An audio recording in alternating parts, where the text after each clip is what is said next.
One of the assertions that we see a lot that I think causes quite a bit of confusion relates to oil prices, the supply and the demand behind them. Now, there's no media in particular here that I'm highlighting as far as the inaccuracies, but when we look at oil, like for instance, as you can see on this picture, $44.89, this is West Texas Intermediate, and you see gold and silver and platinum. People often forget about how debt affects the supply and demand, and it's not something that the media remind people of a lot.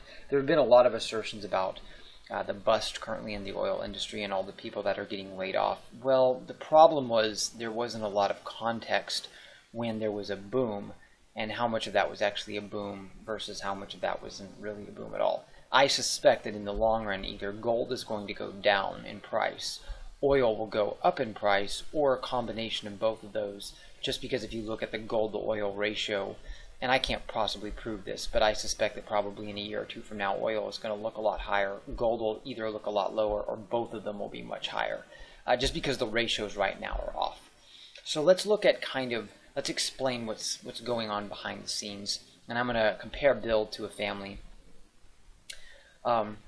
This kind of will help explain why oil was so high originally and why it's kind of deteriorated. Bill, in this case, is let's say not a speculator. Let's say he's, well, a speculator would be better than an investor. He borrows $5 billion, buys oil at $100 West Texas Intermediate. His interest rate on his loan is 10%, just to make it simple, annual percentage rate, meaning that he's paying about $41.67 million a month. But his hope is that West Texas Intermediate rises to $200 a barrel. Now remember, when he buys $5 billion worth of oil at $100 West Texas Intermediate, that's $5 billion worth of demand at that price. The market doesn't understand the difference between this type of demand and a family who is actually buying oil to fill their car, or a company who's buying oil to fill their plane. So this is going to look like demand on the market, even though it's really not demand on the market. Okay, so Bill's hoping that West Texas Intermediate rises to $200 a barrel so he can pay off his loan quickly and bank the rest. So he might get, let's say, $3 to $4 billion after all the interest and everything is paid, depending on how long it takes. So that's kind of what he's hoping. He can get rich really fast.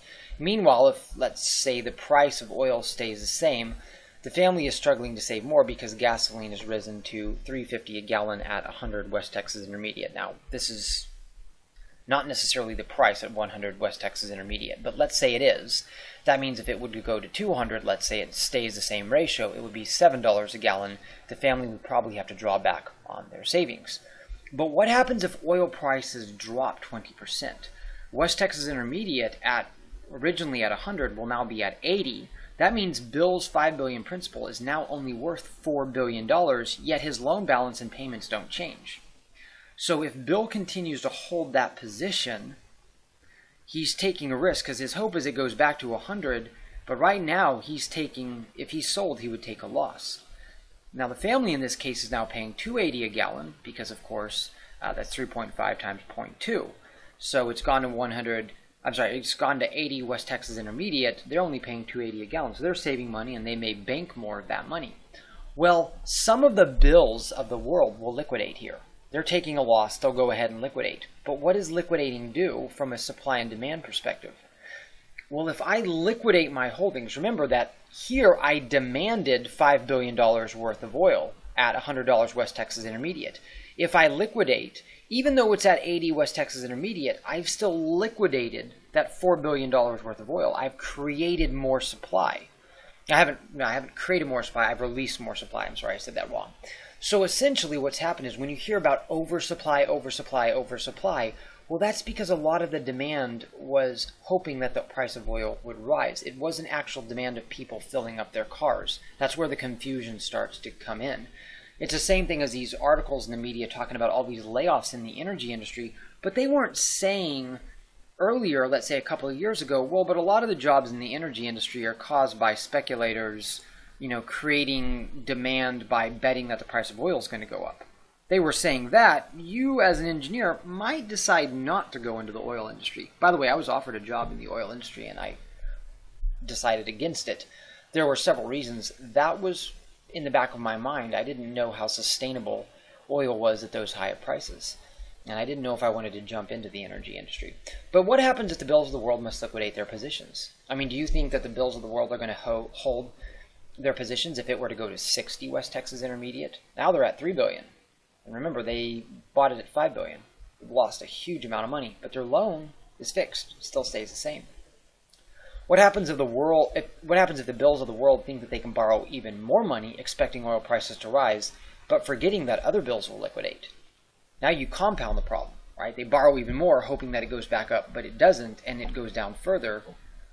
This is why you can see oil prices collapse very quickly. And of course, we can go back to, why would anyone borrow a huge amount of money and bet that oil prices will rise? Well, there's low interest rates. You've got to get a return on your money. There's this pressure, and so these people are looking for ways to do that.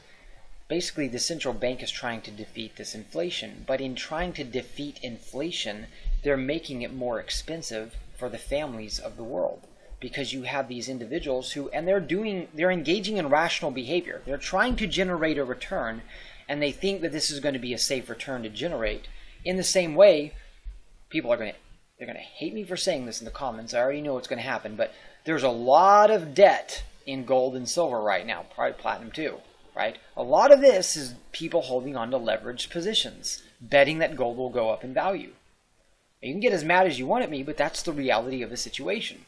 And it's the same, that's why you see crude collapsing. These people, when it declined some, had to liquidate. Provided that gold and silver don't decline some, they should be okay. But if they decline enough, you have people liquidate their positions. It also explains some of the views in technical analysis. So hopefully that makes sense for those of you who are a little confused. There's been a lot of discussion about oil prices, where they should be, where they are, why are they collapsing so quickly.